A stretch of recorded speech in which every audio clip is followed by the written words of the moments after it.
de danger, par contre, se déplacer physiquement aurait pu s'avérer dangereux. Ils ne savaient pas quelle était la situation dehors. Là, dans la forêt sacrée, ils étaient en sécurité. Ils se mirent à survoler la forêt. Dehors, tout était dévasté et d'une désolation perpétuelle. Les arbres étaient épuisés, courbés pour la plupart, et quelques-uns tombaient par-ci, par-là. Il n'y avait plus d'oiseaux, ni d'insectes. Ils s'étaient tous réfugiés en toute sécurité dans la forêt sacrée avant qu'ils ne soient touchés par la vague destructrice de Pollutionnus. Les animaux n'étaient pas là non plus. Ils étaient tous montés vers les hauteurs de la montagne. Fait Flocon de Neige avait envoyé des flocons dorés pour leur indiquer le chemin à suivre.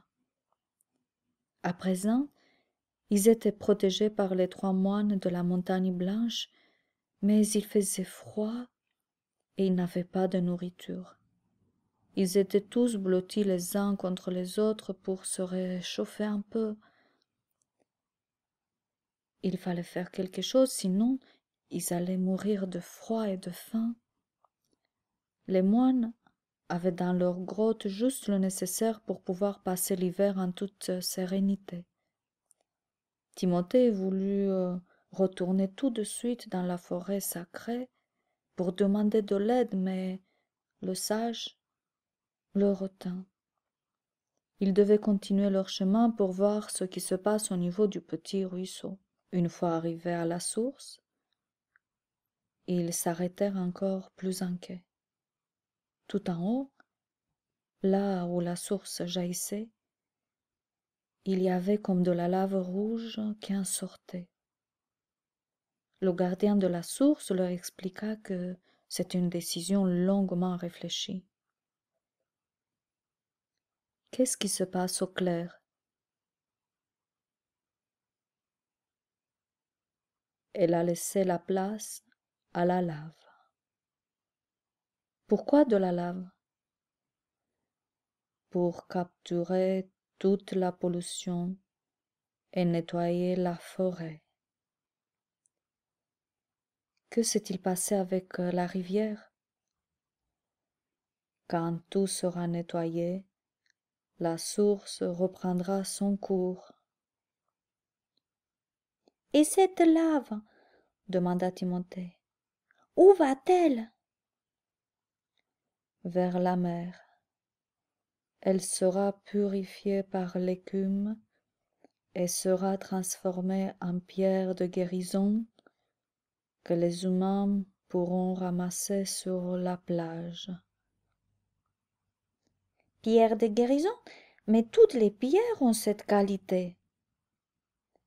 Oui, mais il s'agit d'une pierre très spéciale qui a la capacité d'aspirer toutes les pollutions qui entourent les humains.